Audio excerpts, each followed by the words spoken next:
Ini aku yang dulu sulit untuk dibangunkan. Sekarang aku harus bangun lebih awal untuk menghadapi dunia ini. Aku yang dulu sering melupakan sarapan yang telah kau buat. Sekarang aku harus mencuri-curi waktu untuk bisa sekedar mengucapkan selamat pagi untuk mama.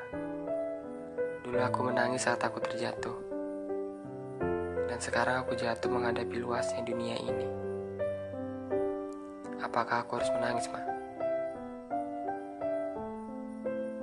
Aku rindu dengan tangan yang kucium setiap pagi dan sore.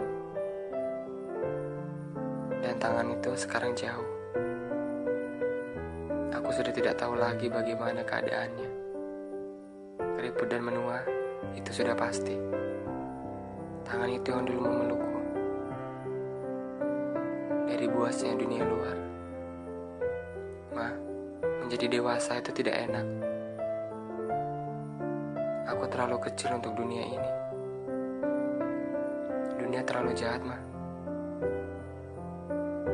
Menilai hasil tanpa melihat perjuanganku. Kadang tidak memberi apa yang aku minta. Padahal perjalananku masih panjang. Dan bahagia pun belum aku persembahkan. Tuhan, aku hanya minta, tolong beri dia hidup lebih lama lagi.